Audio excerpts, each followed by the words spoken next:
I didn't address this particular topic because I wanted to hear more about the laws around it when I first heard about it.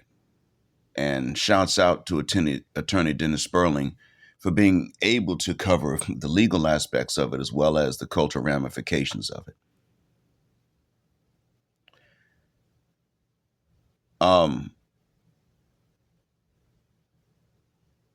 Certain dreams and expectations I had as a kid have been shattered in my adulthood by other people.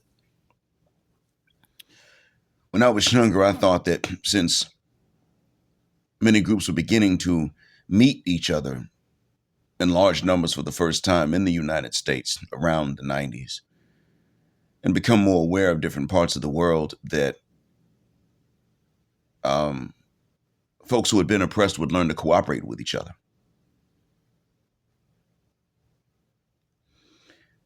And that they would begin to identify their common enemy, similar to what happened in the Bandung Conference. That is the right way to go.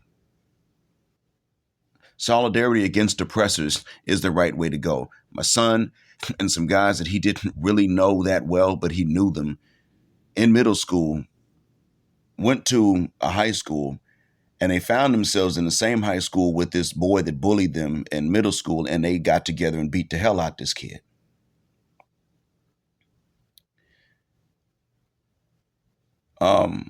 My son is never in trouble with me for beating up a bully. That's not something I don't punish that. I don't punish that when my kids resort to that. If they kill a bully, they'll go to jail, but I won't even raise my voice against them. They'll never get out, but I'm not raising my voice against them. I don't have this notion that a bully above the age of puberty has some right to live like other people. I told you all, I don't have that idea, that notion, because I know how dangerous they are. And some students that I have liked in the past in the States have unfriended me and stuff because I've openly said that if the way some of these kids act on video in some of these classrooms just being outright disrespectful would cause me to kill them. Not because of anger, but to protect the other students. I've stated this before. If it comes to protect, if I'm the teacher in the classroom and some of these kids can get to acting up like they do, picking fights, they are dead. You better pick a fight with a student bigger than you, because if he doesn't beat your ass, I will kill you. I'm not going to risk you killing or permanently injuring him because you just old bitch ass got to start fights with somebody smaller than you because you feel like you going to get you some stripes and shit.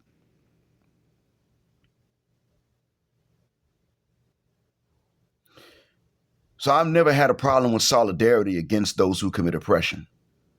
I've had a problem with the lack of it. At this point, I must say that Black Americans are beginning to say, pardon my French, but in so many words, Black Americans are beginning to say, screw you, screw you, screw you, and screw you, to groups that have looked at us and looked down on us. And make no mistake about it. The ones that look down on Black folks and say, screw you, and have said that all this time while telling us to go and march whenever they got a particular problem they're facing from this common oppressor of ours, also do the same thing to Africans and Caribbeans. Keep that in mind. This is not all nationalist. It is nationalist and racist. And that's why when Trump first time was separating kids from their parents at the border, I said then and I still say today, that is barbaric. That is inhuman and barbaric. I had no sympathy when that guy Crooks shot at Trump. He could have hit the target and I wouldn't have said a damn thing.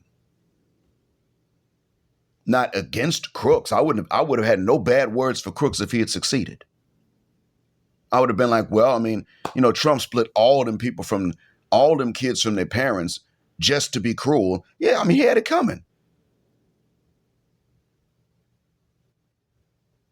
Trump's told many lies. I'm telling you, I've never been a fan of him And I remember the reasons that I've not been a fan of his. So I'm not going to sit up here and become one now because that's the popular way to be amongst the black manosphere. Most people in the black manosphere don't really trust Trump that much. We're just relieved that he's not targeting us. I'm relieved that he's not targeting us. I don't want him to.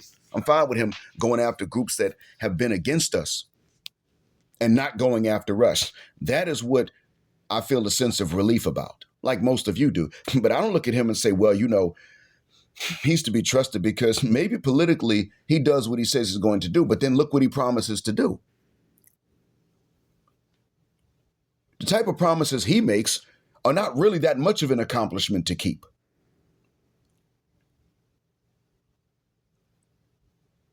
And there are things he can't do. He promised a wall. He didn't manage to get that done. He promised to make Mexico pay for it. They're not going to pay for that wall.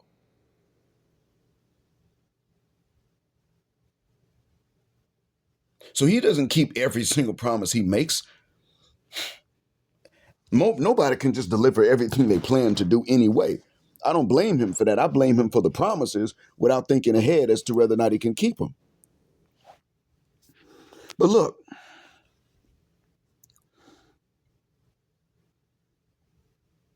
I had nothing to do with any of this stuff anyway.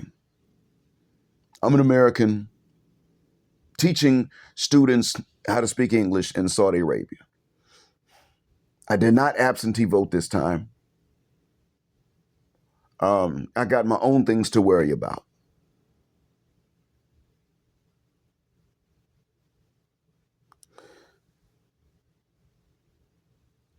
But looking from the outside in, I can see certain things that a lot of us are missing.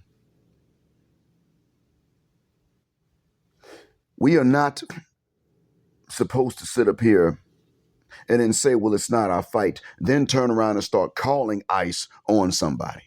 It's not our fight, remember? If it's not our fight, it's not our fight.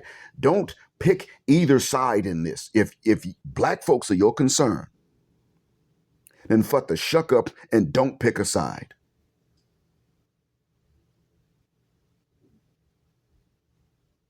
Some of us joke about how it ain't our fight, but then we start joking about, oh yeah, we're going to call ICE. What the hell for? Now, there's a time when I can see calling ICE. You catch them breaking the law. You can call the regular cops on them and then ICE gets them from there. I could see that. I could see when I taught a middle school that was mostly Latin American.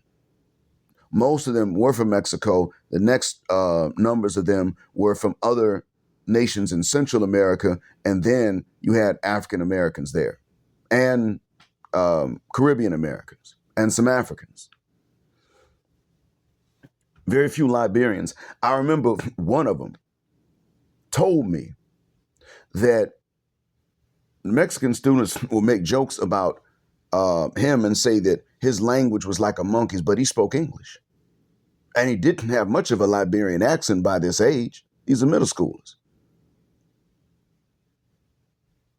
And so I was pretty sure that these little badass kids, because they were demons. The children in general were demons. African American. But the Mexican and Central American kids tended to be some of the worst because they wanted to be cholo and their parents were afraid to spank them because they would sit up and say to the parents, I will call the police if you spank me.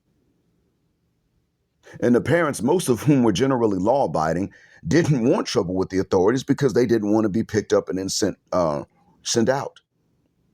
And I had a meeting with several of the parents by March and April. And I said to the parents, listen, I didn't need a translator to meet with them. I just told them, look, I speak Spanish. I don't speak the Caribbean dialect, so that's out. I don't speak Dominican. That's not Spanish. Cuban and Puerto Rican, that's not Spanish. Sorry, don't speak that. But I speak Spanish and I speak it slowly. And they were able to communicate with me in a way I could understand. Most of them were from the mainland Americas anyway, generally Mexico. That dialect and the Colombian dialects are very easy for me to understand. I just realized recently Venezuelans are no more easy for me to understand than people from the islands.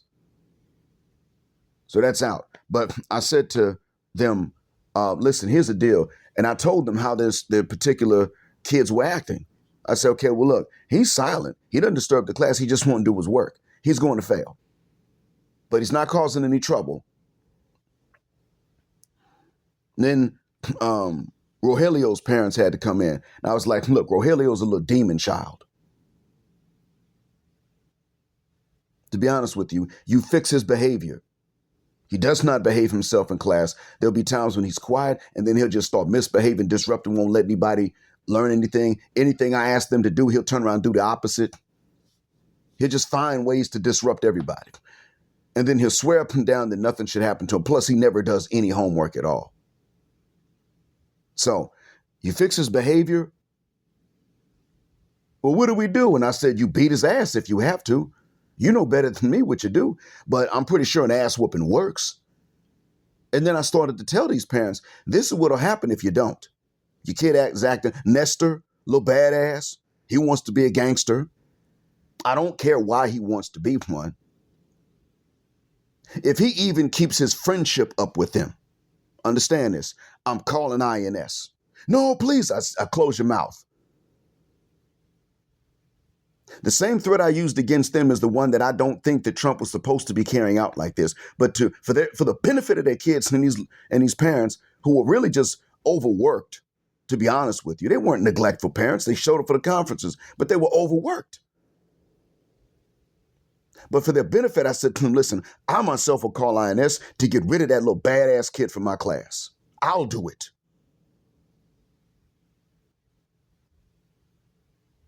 And there will be no proof that I did it because nobody knows we're having this conversation right now. There are no translators that have to report me for what I'm saying. I don't have to tolerate this badass behavior at all. With this country, it never let my people act this goddamn way, and we have that right. They deserve an ass whooping from us. We never had the right to act like this. In the few instances when they would come and teach us, we had to be very well behaved. When they deserve ass whoopings, now we don't deserve it, and your little kids up here giving it. And they're sitting up telling us, if you punish them, they will call INS on you. So I'll beat them to that punch. You beat that ass. And if they say, I'm going to call INS, you beat their ass again just for saying it. Because if they come back into my classroom and they act like this, or they go into someone else's classroom and I hear about them acting like this, I will call INS myself. And if they split your family up, well, guess what? They did that to us and we never gave them a reason to. They did it for money.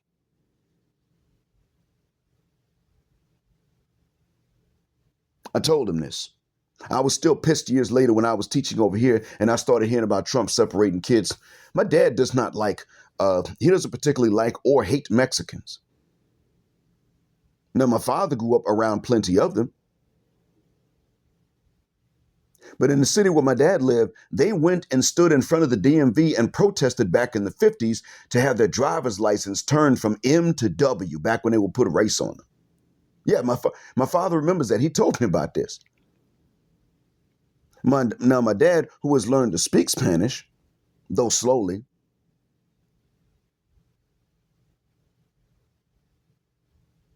has also made it very plain that he will never mistreat them because they're Mexican. That's what white folk do. But by the same token, he expects no alliance from them, no loyalty, and he'll never forgive them either for siding with white folk against black. How dare they sit out in front of the DMV in his city when he was growing up, talking about something, change my driver's license because they wanted to be white. He's like, fuck them. To this day, he'll tell you, I judge them based on their attitude towards us, and that's it. If they think that white folk are our equals as a whole collectively, I don't rock with them. And he'll go to Cabo San Lucas and tell them this on vacation. He'll say to them, you can respect them because they're people, if they respect you back. But let me find out you think they're better. Let me find out you think they're equal to black folks. And I myself will get you in trouble. Sometimes I ask him, are your parents, are you Chicano? Meaning Mexican-American, multi-generational. And he's like, no, I'm Africano.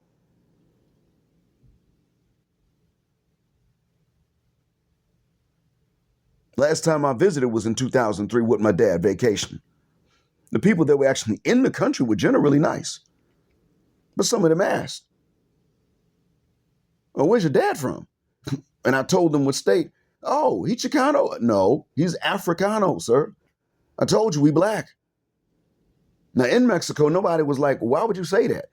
But getting back to Atlanta, when I started teaching some years later, "Why would you say that?" "Motherfucker, because it's true. What you want me to do? What if I didn't tell you and then you found out later anyway? Then you call me a damn liar. Probably beat me up for trying to pass as one of you, even if I wasn't.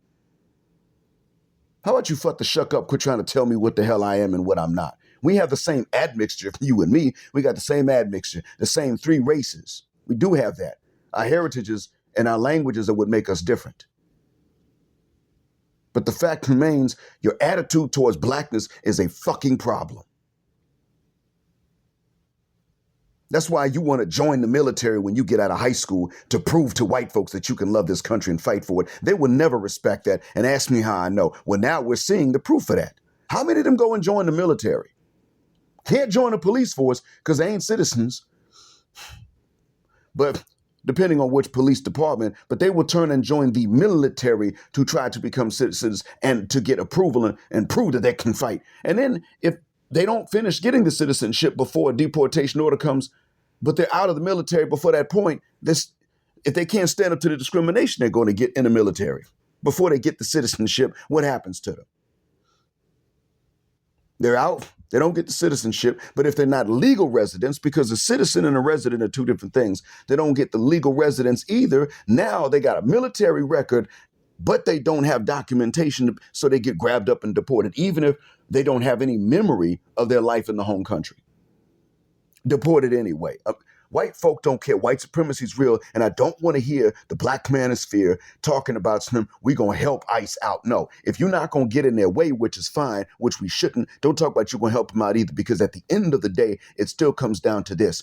True, this fight between ICE and them, any other group of people in general, is not our fight. But that means it's not our fight.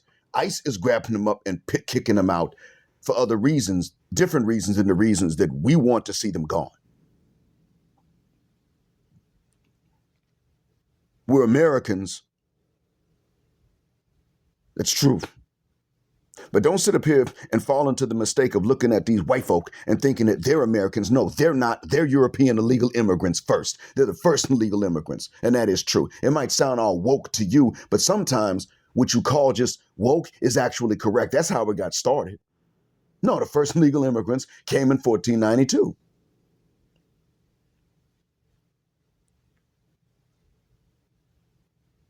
And ever since they've gotten into the Americas and Africa at the same time, and Asia, what they've engineered is a system in which they have us at each other's throats fighting over bones while they sit back and they eat the meat.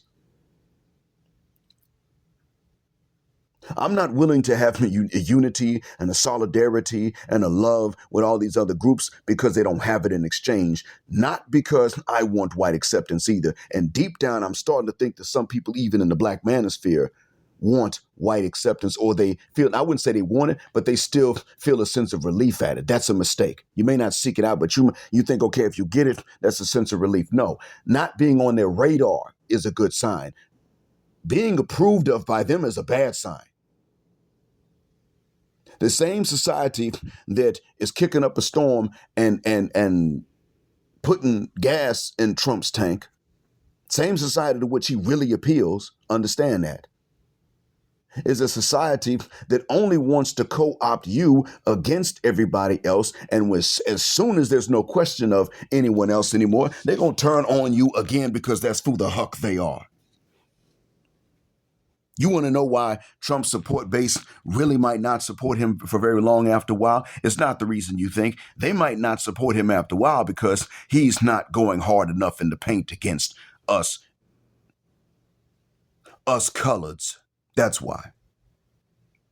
You're sitting up here thinking to yourselves, well, he's just not really as racist as what we thought 8 years ago. Okay, he probably isn't.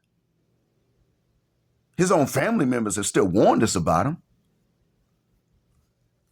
He got a niece that said something's wrong with that man.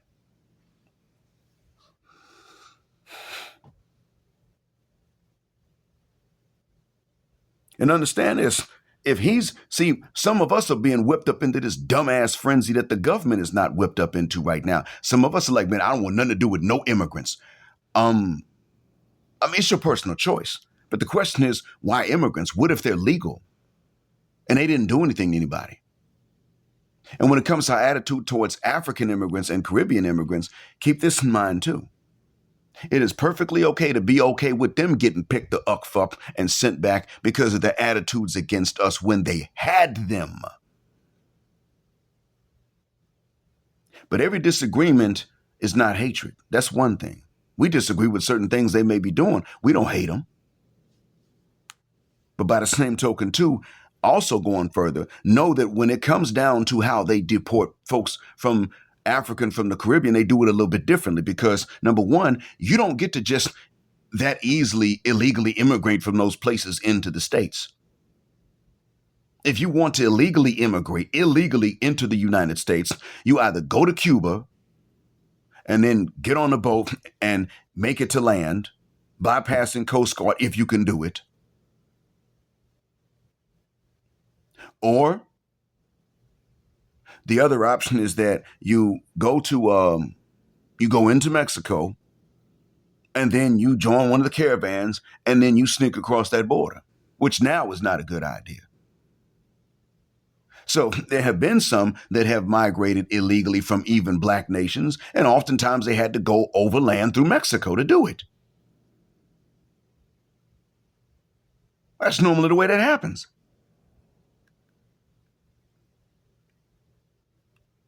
Another thing is that for many years, actually, net migration between the U.S. and Mexico was negative going into the U.S. and positive going into Mexico. In terms of passports that crossed into Mexico and never returned, that number was greater than those that crossed into the States and then never returned. Both American and Mexican passports. We're talking almost 20 years ago, there were large numbers of them that were beginning to realize that something was wrong. And they started going back into Mexico. They'd learned skills. They were bilingual. But not only that, they also were afraid of Bush being in office. And then on top of that, remember around that time, you had several natural disasters. In between 01 and 05, you had a bunch of natural disasters that started happening. Between 2001 and 2005, natural disasters didn't even follow natural patterns. I remember that before Katrina.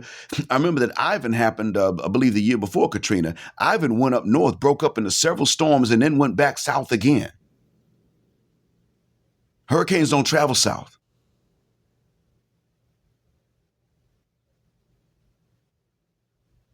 So many Mexicans said, America's catching it, man. I'm okay. Look, I got some skills. I'm bilingual. I'm just going back voluntarily.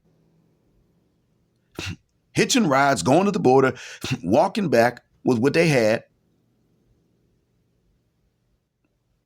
States weren't going to stop. They had Mexican passports. The states weren't going to stop them from leaving the states. They're leaving. Then you go to the Mexican side, they got a Mexican passport. They're going home.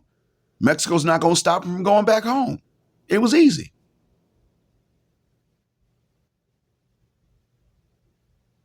So a lot of what white folk want us to think about illegal immigration was not really true at the times that they wanted us to think about these things.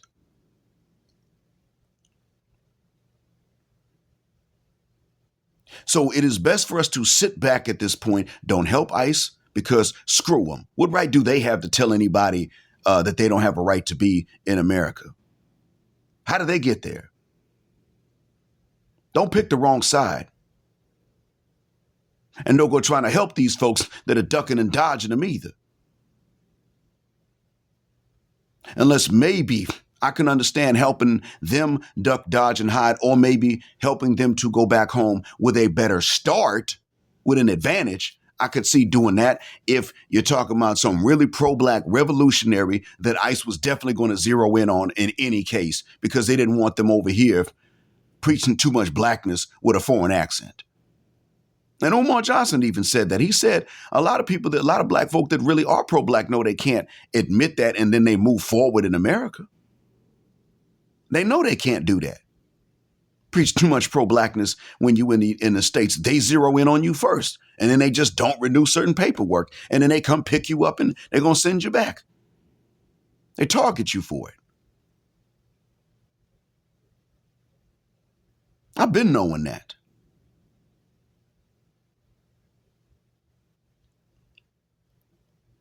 This is one of the first things we learned. I would say about after the late 90s. Yeah, about the late 90s. That's one of the first things we learned about being pro-black. International pro-blackness involved this. Look at the hell they did to Garvey.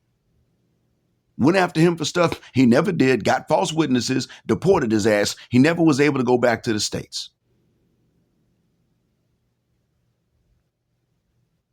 They didn't do that because Garvey was a sellout. They did it because he wasn't.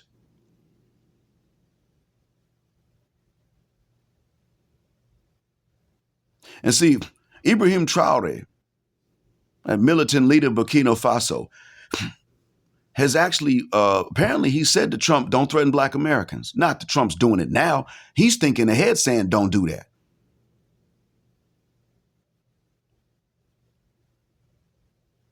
I appreciate that. I would say to Traore another thing, though. I would say to Traore, listen, man, the ancestors, the ones that are already deceased, are not going to receive prayers or listen to human prayers, and they ain't going to intercede in human affairs. Come on, Ibrahim. You know who's actually in charge. It ain't the ancestors. It's the one that created the ancestors. So don't tell France to pray to your ancestors because there is a France. No. Tell France that they owe your ancestors, and since your ancestors ain't here to pay, they owe you. Tell them the truth. They owe you their benefits and none of their burdens because that's what they've been getting from you all this time. But see, what I want to make clear is that non-FBA black folk are not the problem as just, let's say, as a majority per se. That's not the issue. But it is true that when you migrate to the States, you have, that's for anybody, whether they're black or not, you migrate to the States, you are expected by the authorities, understand, to lose parts of your identity. They expect that. And it doesn't have to be something that's dysfunctional either. The parts of you that were not white supremacists before you got to the States are expected to become white supremacists when you get there. Most Yemenis don't have anti-blackness. Did y'all know that? I know in Yemen, you have a group of servants called the Akdam. That does exist. They're very small in number, and they're black. But most Yemenis don't have an anti-blackness. They got a class issue. I'm talking in Yemen. They got a class issue per se. Yeah, that's the problem. Oh, no. If you are from somewhere else and you know where you're from, then they generally have a respect for you. Somalis and Yemenis live in each other's countries, and whenever a war breaks out in either one of the two, the ones from the other group are allowed to remain neutral and don't have to participate.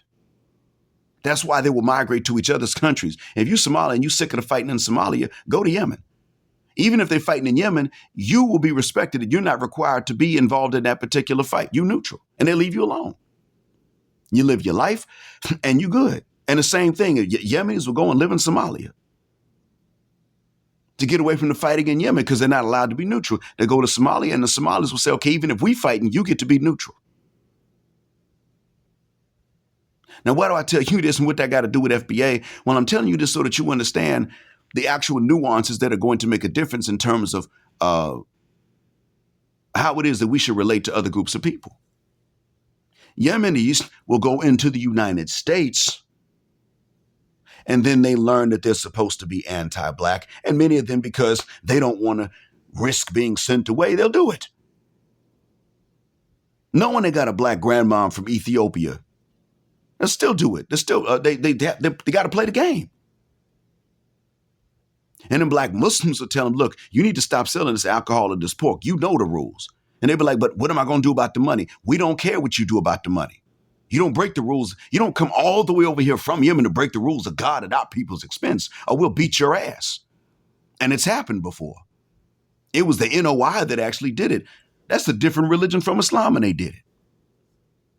And the funny thing is, they never beat up one of the store owners, but they put one in the trunk of his car while they smashed his alcoholic inventory, left everything else alone, let him out the trunk and told him, you ain't gonna sell that stuff no more, and we're never paying you back for what we just smashed. These were NOI guys that did it. And he said, they didn't hurt me. They went out of their way to not hurt me. And you know what? They were right. I shouldn't have sold that stuff. I've had conversations with some of the Yemenis over here. How do I go to America? And I tell them, hey, man, enjoy your life in Yemen or where you are, and they will come and get you just to ruin your lives. You don't want to go to the States trying to better your life. If you want to get out of Yemen, it's cool. You can do it. But do not try to don't make that mistake of trying to go specifically to America. Don't do that. Well, I got friends that they say they're making money there. They're not making that much, sir. And they're selling alcohol and pork and porn to make whatever they're making. And they're still struggling. That's what America is. You go over there, you're going to be in that same trap. You're going to find out what they don't want to tell you. If you go there, your grandkids ain't going to be Muslim. Your great-grandkids definitely won't. And they'll be lying to their friends about who you were. No, my granddad wasn't Muslim. He was a white guy from Kentucky. That's what's going to happen. I said this to them. One guy was interrupting me because he didn't want to hear it. I just told him we're done talking. And the other guy was like, what? It's that bad? I told him, yeah, it's that bad. Why do you think I left? And he said, never mind. I don't want to go there. Do you know of another country to which I can migrate? And I said to him, you know what? That's the right way to think. I don't know everything about every other country, but I do know that you don't want to go stateside. I said to him, I told him one place you might want to consider going to actually. I forgot which country it was, but it was a good idea at the time that I mentioned it. Why am I telling you this again? Because I don't want you to start saying, well, this ain't my fight. This ain't my fight. And then INS comes and asks you for help and you start helping them out. No, you said it's not your fight. Because understand this, INS is not doing this because they deserve it. INS is not doing this because they love you all of a sudden. That's not why INS is doing what they're doing, or ICE. They're not doing it because of that. Trump's not doing this because of that. He's not against you. Right now, he's probably just not thinking about you. And I don't think Trump just walks around hating black people, but I don't think he sees us as equal. Hell, he doesn't see poor whites as equal.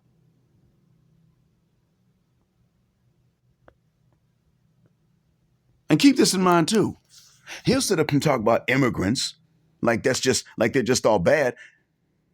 Are you going to see ICE picking up European immigrants that overstayed visas? Because that's actually the second biggest way now to illegally go to the States. It is to go on a European passport for which it's easy to get a visa and then overstay that visa and just never go back. That's actually the way that it happens the second most often. As a matter of fact, in the early 1990s, that happened more often than Mexicans just walking across the border. Believe it or not. Early 1990s, people talking about these damn illegals, but the majority of illegals were from Europe at that particular point in time. I don't know exactly when it changed. So don't sit up and think that either one of these sides is right. Neither one of them like us. You are foundational Black American. The white folk still don't like you. They may just be used to you now. But the minute there's nobody else around, it sounds different. They're going to look at you the way that they did after they had successfully stripped African culture from us as much as they were ever going to be able to do it. Same way. Still a nigga. And these other groups, of whom non-FBA Black folks do make up a small percentage, still don't like your butt, but non-FBA Black folk don't dislike you either as a whole. They tend to disagree with you. The other thing too was this. I'll say this about the difference between black immigrants and non-black immigrants into the States. Black immigrants who disagree with you about some things, even if they looked down on you, would understand when you looked down on them if you could explain why it is that you do.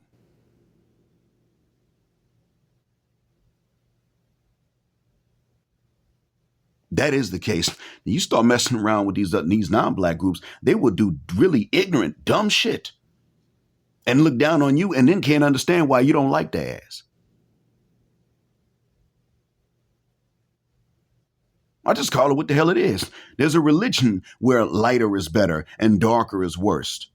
You already know which one it is. They will sit up and sell cow patties. You know what I mean? Ask the features about it. He went and did a screen. He showed the screen of cow patties being sold so that people could practice their devotion to this idea, this faith. Yeah. Cow urine as a damn medicine, some sort of holy medicine. You get where I'm going with this? That's in their religion, that you're worse and white folk are better. And these are not a white group of people that have this religion. Effing racist to the core, to the bone. Now, fast forward. They will look down on you because our hair's nappy, our noses are wide, our lips are big, we dark, even if they're darker than we are. And the Muslims of the same ethnicity will follow the ones that ain't Muslim.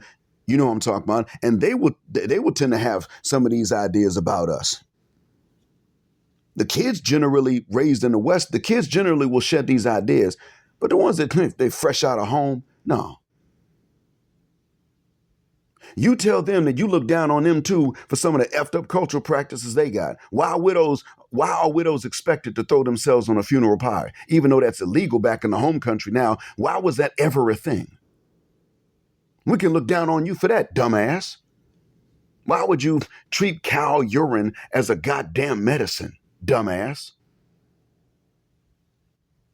Why would you treat cow patties as a food source, a holy food source at that, knowing damn well that the milk you get has to be pasteurized because of the boo-boo flakes that are on the udders of the cow? Dumbass. Why your breath smell like that all the time, dumbass? You start putting these things on them, they don't even accept your right to fight back. All these groups are not the same.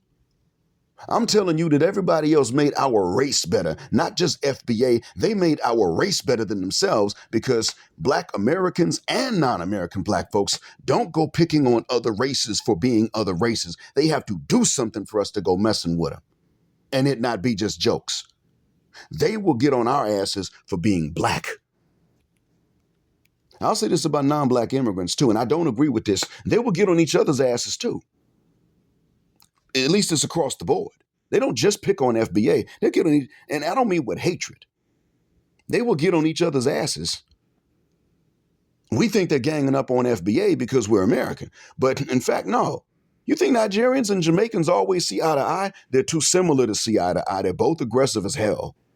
They're innovative as hell, and they're aggressive as hell. They're closely related, just like we're closely related to both of them. Of course,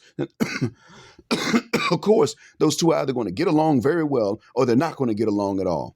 And by the way, in terms of Africa and the Caribbean, the only embassies exchanged are actually between Africa and the Caribbean. The only embassies exchanged are Jamaican embassies in, I believe, Nigeria and South Africa, and those two African nations' embassies in Jamaica. The irony of it, right?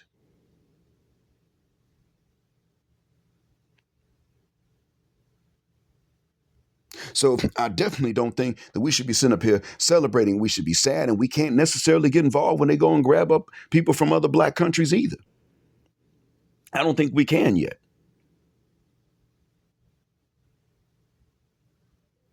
But I also know that they ain't the same. That is not the case. ICE has always targeted them first based on several things. It's always been like that.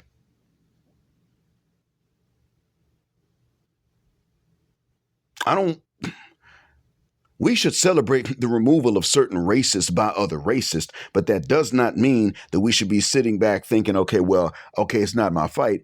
When these other non-white folk want us to stand with them, but then think, oh, it's our fight when these American white folk who also stole this damn land want us to help them out. No, in reality, the ideal situation will be that the original Americans, the originals, get to decide who stays and who goes.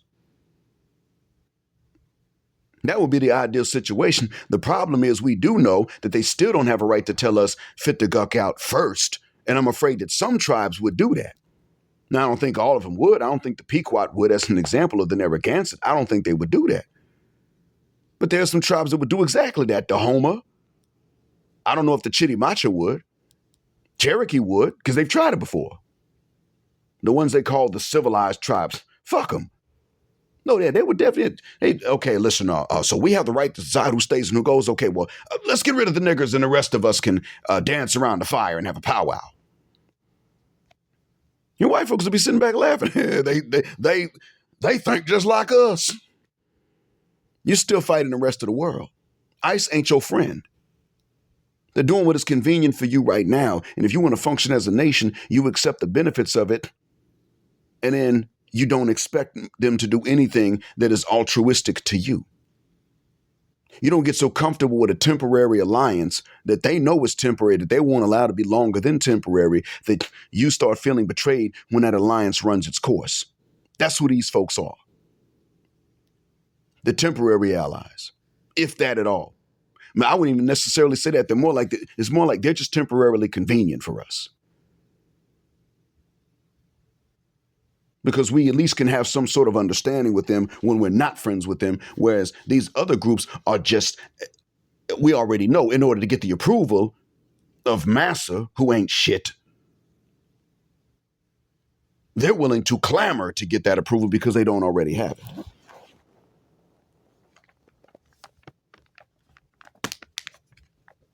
We have to keep in mind what that is. It is still the same order of white supremacy. It is still massa sits up and steals the meat and leaves all the little non-whites to fight over the bones. And I'm not willing to sit up here and help massa or fight over the bones anymore with these other groups of people until they start to fight. And don't worry, we've already known that they'll start that fight. They fight over bone. They'll fight over approval. Now we'll sit up and start saying, you know what? Screw massa and screw you. Ain't neither one of you worth a dime if you had $1 in your pocket. Hopefully God will empower you all to wipe each other out, and we'll be the ones left standing because we deserve it and you don't, because we're superior and you're inferior, which is only the case because you made yourselves inferior. God didn't make you inferior, and we didn't make you inferior. You made yourselves inferior because you pretty much flouted exactly the natural human instinct God gave you to know people are equal. You just flouted that and said, nope, God, you're wrong. I'm better than these niggers. And the little half niggers over there too. That's what it is. We're better than them because we didn't make ourselves inferior. We had to be traumatized and driven crazy. SWP is wrong about things he says about religion. But when it comes down to race, he got it. He's right about that. They had to mess us up. We didn't do this to them. Everything they do wrong, they did because of themselves. Stuff we do wrong, we had to be driven crazy to do it for the most part. And even now, as we're starting to look at history, we're beginning to realize that most of what we've done wrong on our own has largely been gender related.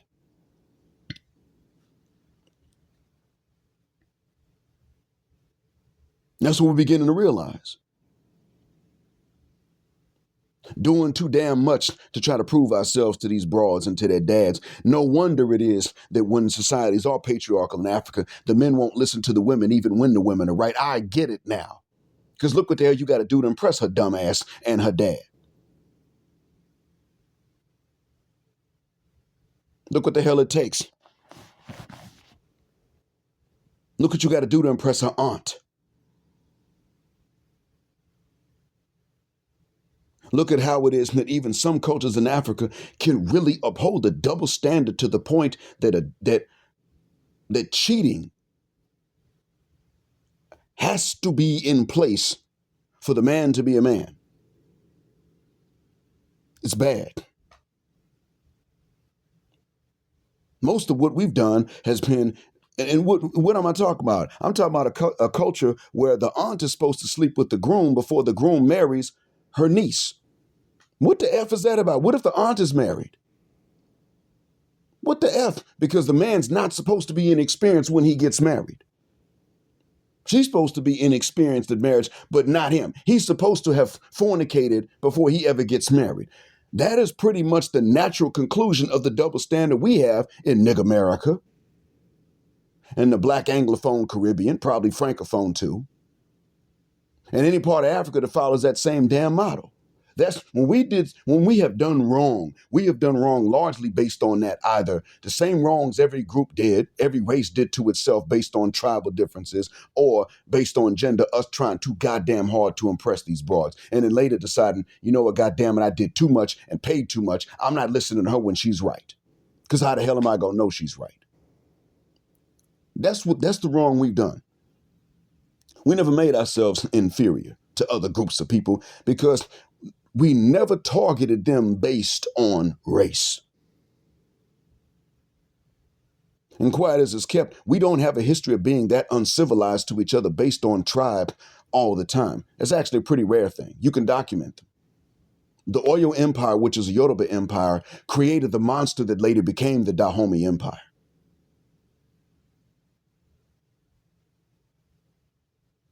And Africa was not the only place to become that way either. To have something like this happen either. It wasn't the only place. I mean, hell, the Aztecs were feared. But before the Aztecs were feared, the Comanche drove their asses out. Did y'all know the Aztecs used to live in Texas before they moved to what's now Mexico? Yeah, they did. They were driven out by the Comanches. When they got and settled to where they are in Mexico, in today's Mexico, they said, we are not going to be driven out ever again. And then they became a feared empire, sacrificing other people to a so-called sun god. No joke. Yeah, tell me about it, right? So even these things are not just unique to our homeland. And when it comes down to ICE, and I know I had to go in quite a few different directions in order to properly cover this thing, but okay, well, that's what it takes, because I study history. Mr. Sperling studies law, and to a certain extent history. I had to study history a while back. I had to teach it. That's part of what I was trying to teach to them kids at that badass middle school. We're getting rid of their butts because honestly, let's look at it like what it is. Most Latin Americans have Native American ancestry. And so they would have more of a right to anywhere in the Americas than any European would have, if we're really going to take it there. But we're looking at America and we're saying, okay, but the thing is, we also have a right to be there because we didn't ask to go, we were forced. You don't have a right to walk your ass over here and then start siding with our common oppressor and looking down on me just because of what the F they did to us. Screw you. So it's really more like they're doing our work for us. It's like ICE is doing for us what we're not able to do. Okay, sit back and let it happen. But when they come to you and they start asking you for help, understand they're going to ask you for the wrong reasons. You know anybody without documentation that's in here illegally? Look at them and say, you know what? I don't know. And fuck you for asking. Ain't my damn problem. It's your problem. It's their problem. Y'all go ahead and wipe each other out. Don't ask me to get involved in this shit. I don't know. And why the hell would you ask me that? Do I know anybody here without? Yeah, you're here illegally. Go on, grab and get rid of them because they ain't shit. But don't act like you have a right to be here. Now go do your goddamn job. Start talking to them like that.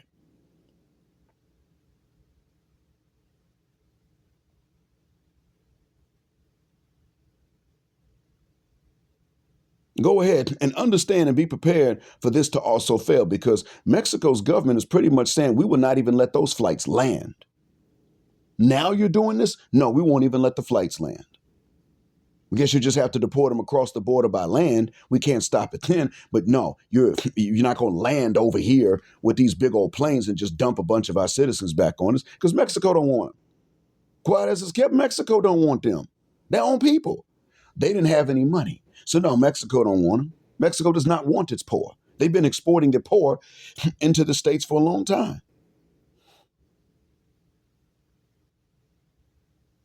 Some say that that's their vengeance for the U.S.-Mexican War, in which they lost 2/3 of their territory.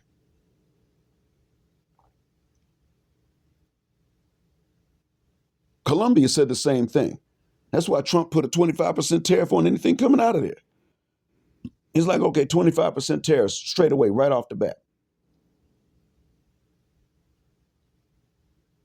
Your junk don't sell here. Since you weren't going to let our deportation aircraft land on your soil to give you back your citizens. And if it wasn't for the history of how things had played out between the races, I'd be siding with Trump.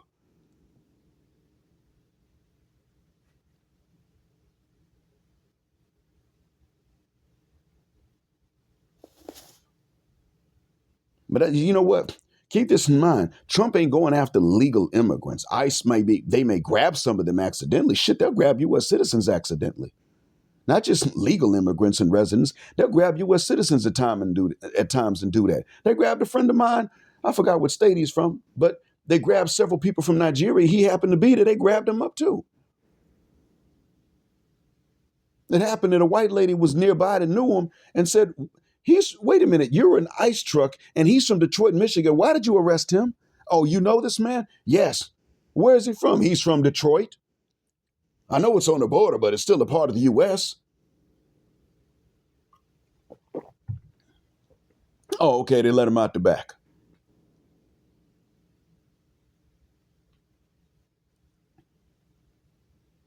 So, in without the racial history going on, I would have said, okay, this is exactly what the hell it should be. That's how it should have run. Trump was right. I would have said that. But the racial history has been what it has been. But even Trump ain't going after the legal ones right now. That's not his intent at this point. If he just wants to get rid of immigrants, period, he's going to have to find other ways to do it.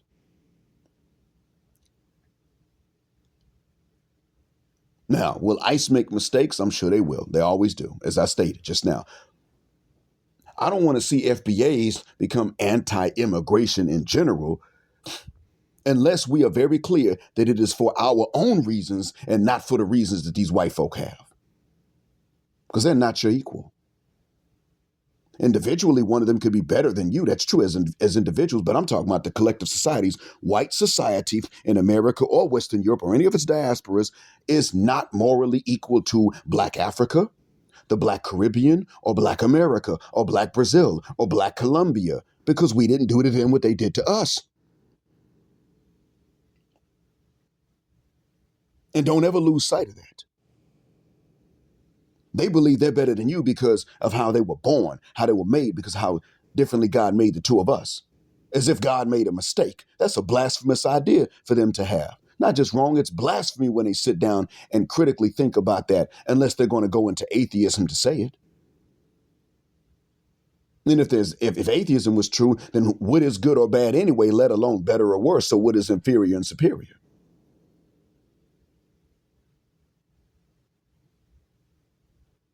That's what they think. I'm telling you to understand that you're better than them because they made themselves worse by their treatment of other people on the basis of things that are completely involuntary. Because they're oppressors. And not only that, they addicted themselves to oppressing other people. You didn't. If we were just addicted to oppressing other people the way they are, all of us would be misogynist. Most of us won't even become red pill aware in the face of misandry. So with that said, I'm going to continue to enjoy listening to Attorney Sperling cover these ICE raids.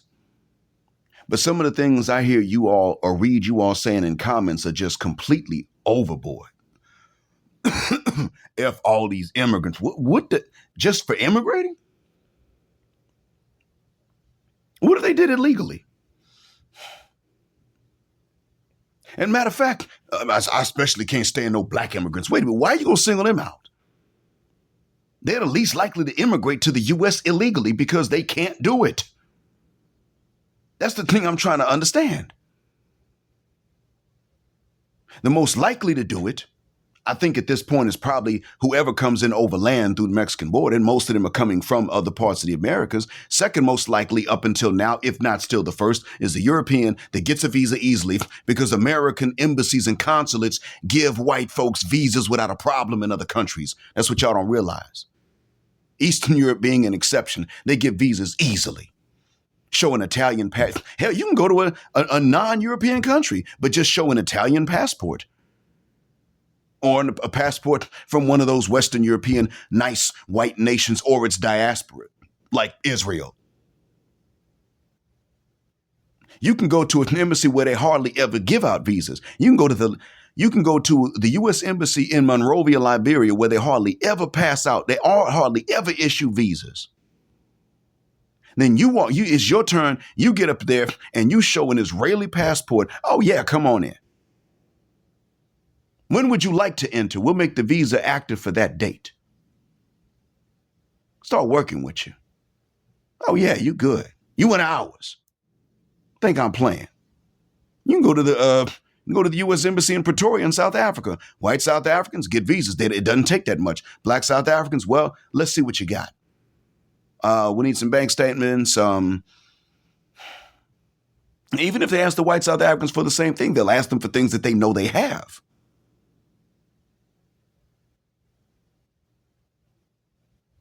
So understand the very immigration policies of the United States. Very immigration policies are written to not be racially based, but they are still so because they know that a country's economy goes hand in hand with its racial makeup. They realize that. Who's running it? They get that. You can go to Mozambique, go to the U.S. Embassy there. A bunch of Mozambicans can't get visas. You go up there with an Australian passport and you get the visa. That's the second most common way for that to happen. So we still need to be educated and look at this nuance. I keep telling us, look at nuance. Yesterday, when I talked about how we're going to address this thing about nerds and bullying and the community feeling owed and entitled after you've made your life better by not being a real nigga. And you got to deal with nuance in that. And I'm telling you, we got to deal with that here too. If it sounds like I'm straddling the fence, that's probably why. What do you hate black immigrants for if they didn't do anything illegal and they're not against FBA? What's your deal with them?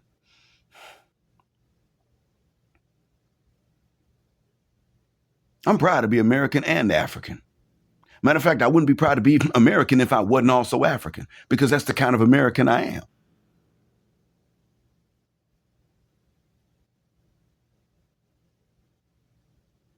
That's what the hell that is.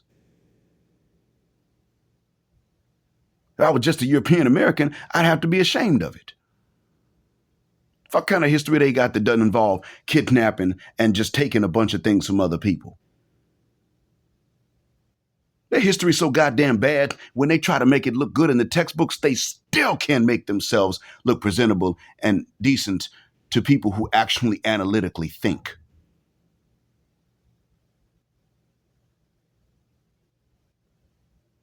Think about that. Oh, they make themselves look good in that textbook.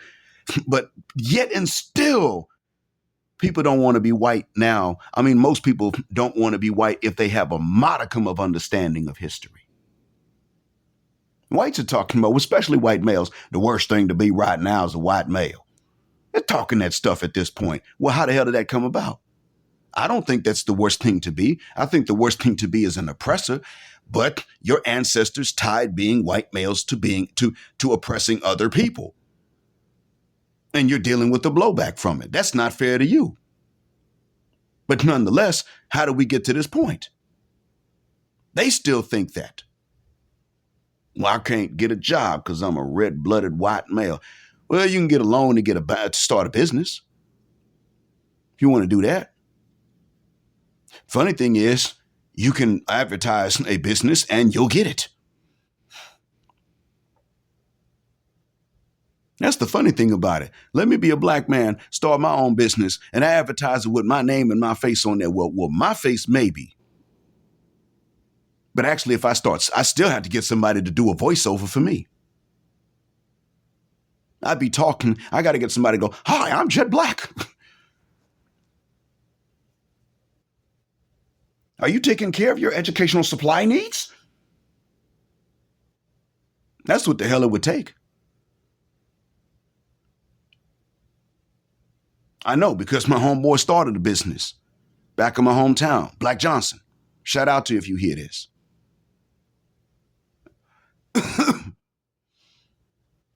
And his business went under for two reasons. One of his business partners overspending trying to impress some chicks. But then also,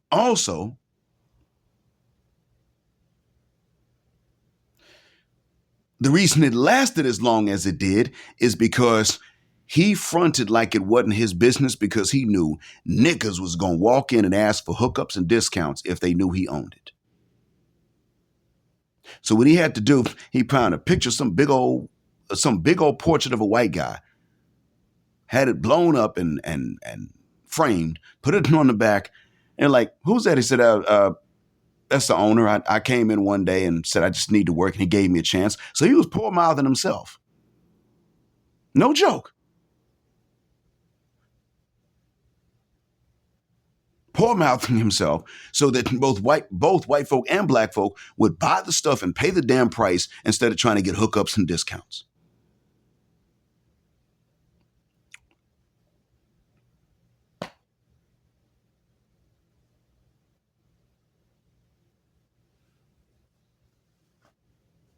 Having to fight over bones because somebody else already got the meat.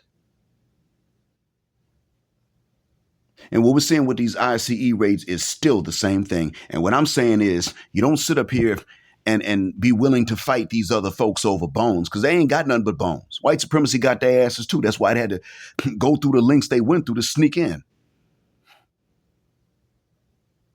Their countries were jacked up by the same people that are grabbing them up and picking them up and sending them back now. I know about that. I get that. But let ICE get their asses, because they knew, they understood, and then they complied with the notion that they had to crap on us to get ahead. It just didn't work. After a while, Trump was like, I don't care how much you talk down on them. You ain't supposed to be here. And yet and still,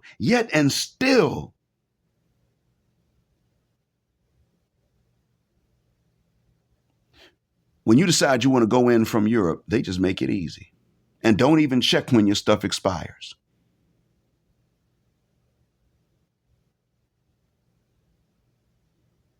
That's the funny thing about it. I don't want you going all in the paint against just immigration in general, just completely just close off all the boats, just close them off, close them. Nobody's getting in. I don't want y'all to do that. You know why? If some of you really want to wave the Trump flag so much, well, how would he be married if there was no immigration? Trump knows the deal. He knows not to marry these Western American broads. He don't even marry Western Europeans. Doesn't touch them. Look at him. Look at his record. If he did mess around with that ex-dirty movie actress, if he messed around with her, you know what? He paid her to shuck up. He was like, don't say nothing about it.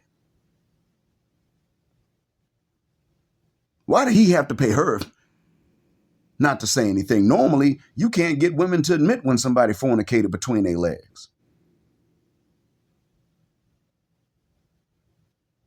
You normally can't get that to happen. You go to the Philippines and you fornicate with some lady, she still don't want you telling everybody you hit that.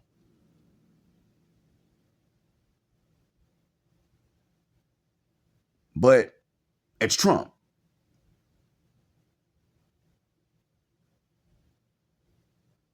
And we know why she would have had an interest in talking about it and telling it. We know what that reason would have been if he actually dug her out. Now, was he going to marry? She didn't have to be involved in dirty movies for him to not marry her. Look at where she's from. And she's from a relatively conservative part of the country. That Gulf Coast. But she's, as conservative as they can be. Well, Baton Rouge is kind of in the middle, actually. And New Orleans is out there. It's liberal. Baton Rouge is known to be somewhat in the middle. Other parts of the coast are known to be more conservative than those areas. Even Mobile, which is where Mardi Gras got started, still more conservative. They got the kids and family Mardi Gras in Mobile to this day.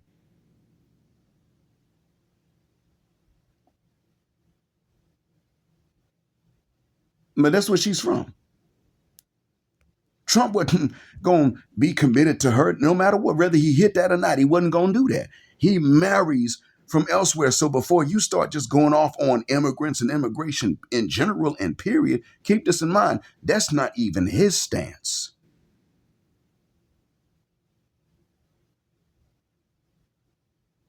Don't lose nuance like them white folk hillbillies and stuff. That's their shtick. Anti-intellectualism and the hatred for nuance is their thing. One thing Thomas Sowell was probably right about was that we don't need to be imitating them, even if we don't know we're doing to stop it. Because then you're going to actually invest yourself in the wrongs, in the worsts of the two sides. And really, neither one of them deserves for us to break a goddamn sweat. We should be sitting on the sidelines. The only thing we should be saying in the process is, hey, can you move over a little bit so we can get a better view of what y'all are doing? Can y'all change the angle? Okay, thank you. Appreciate that. Proceed now. Stuff like that. And when ICE turns to us and says, why don't you get over here and help us? No, we're not. Because frankly, your ass ain't legal either.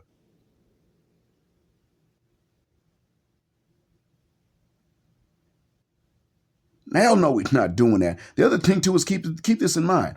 I've been saying our solutions are not in the U.S. That's not where we're going to find the solutions to our problems.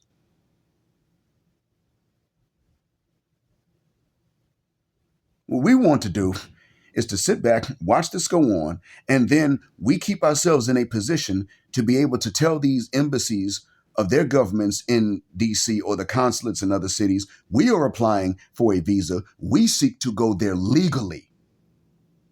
We were not the ones trying to deport the legals or the illegals. We ain't have nothing to do with that except that we were witnesses. That's it. We saw it happen.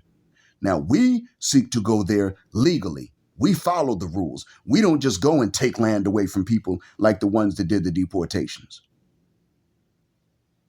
Got to play the long game. What the hell you think? If they get us involved on the side of ICE, what the hell do you think America's going to do?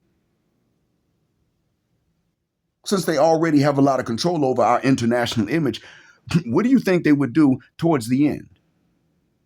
They would start projecting us as being the major ICE officers. Every time they show a movie about the deportations, they would show these really dark-skinned, muscle-bound, bald-headed brothers talking slang, probably even 70s jive.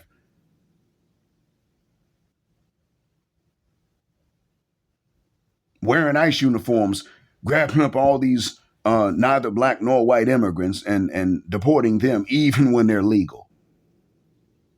That's how they would depict us. Why? So that no place else would take us, and then we don't have any options.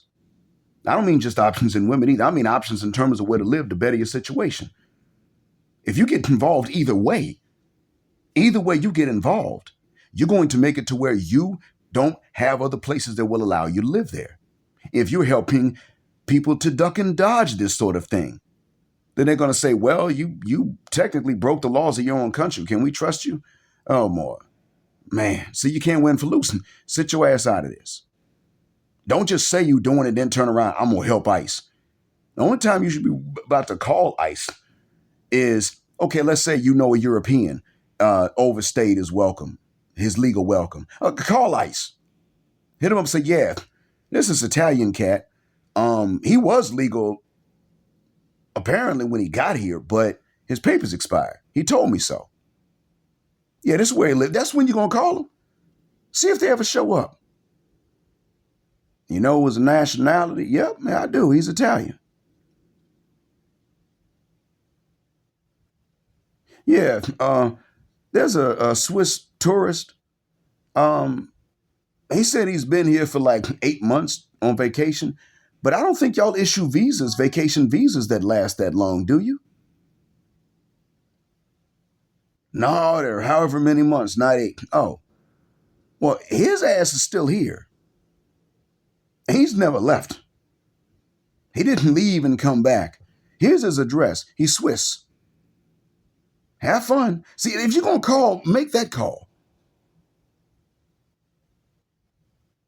Don't let them whip you into such a frenzy that just because you pass by some people speaking Spanish, maybe they talking about you, maybe not.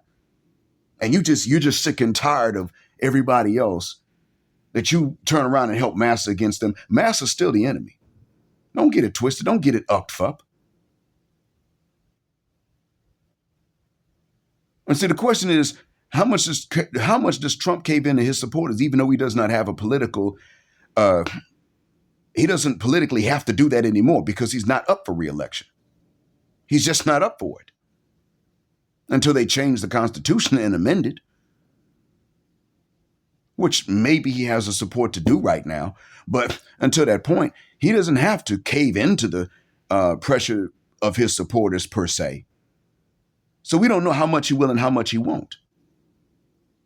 But if he's doing this, caving into the pressure of his supporters, don't you realize that the supporters are so goddamn stupid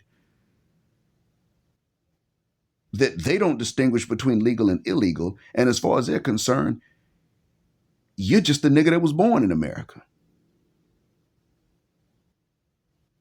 They'll pressure him to do something about the N-words and send them back to Africa. And even though it's not one country, they'll pressure. He'll have to think of something. If he caves into pressure, he's going to have to think of something. If he doesn't cave in, he doesn't have to think of anything. But which one is he going to do? We're not really sure yet. So don't get caught up in this. Anybody comes and asks you, what do you think? I think it's their problem. I don't like either one of them. Feel free to say it. I don't like the establishment, and I don't like the ones they're picking up. So go ahead and get rid of it. I wish there was a way they could just get rid of each other. This is ours. We built it at gunpoint.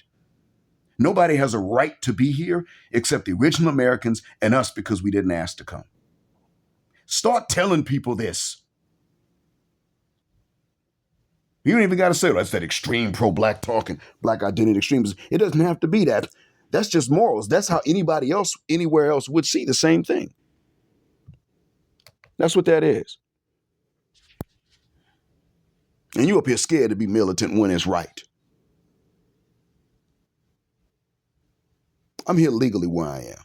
I have to be here legally. And I was prepared to stay illegally before risking going back to the States because my company was trying to screw me over.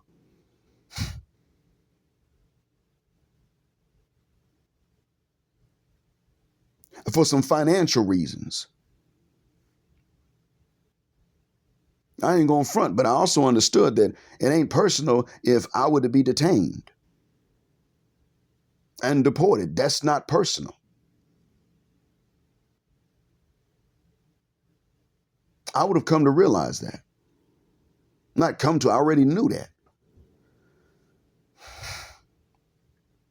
If anything, I probably would have been doing some local authorities a favor by hiding out because they probably don't want that kind of attention. Well, what are we going to do? I mean, we got a Yankee on one hand, but he ain't here legally. So what do we do? Maybe I did, but I'm here legally. I went through the process. But I don't want you to be in a situation where no matter where you apply to go, they just won't take you because they're looking at you like, why were you so eager to get rid of any citizens from our country that were living over there, even if they were legal? Why didn't you even so much as discriminate between who distinguish who was there legally and who was not? What was your deal about that? Because understand, if you sit up here and make dumb statements, the same people that are talking about send them home, will turn around and try to expose you internationally as being so unnuanced that you were willing to get rid of the legals. Even if they're too dumb to know the difference. They'd latch on to that if they can use that to make you look bad. Because that's who the hell they are. Their fear is still a solidarity like what was discussed in the Bandung conference. And while I would say that other non-whites have removed that, except the people that live in the region of Bandung, which is Southeast Asia, others have removed that. But don't turn around and remove this fear from the hearts of Massa and his grandsons. Let them still have it. Don't give them a reassurance that that's over. Let these other groups of people reassure them that that's over. Not us. You never, ever do that which makes the oppressor happy. And in this case, both of them are oppressors.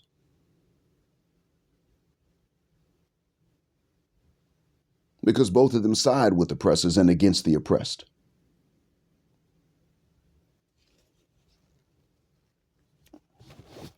So don't go helping out either one of them. I hope you don't get your hands dirty in this one. Not this one. I mean, get your hands bloody. And I hope that what I said helps out and benefits. Thank you for listening as always. Thank you for your patience on this long jet black air flight. As always, black heart, black mind, black out. Assalamu alaikum and black heterosexual non-select male power because they don't like it. And black patriarchy until extinction of Judgment Day. Thank you for flying with us here on Jet Black Airways, where the phrase jet black is also a verb. Keep jet black with us till the wings and the wheels fall off. Gender, justice, forever.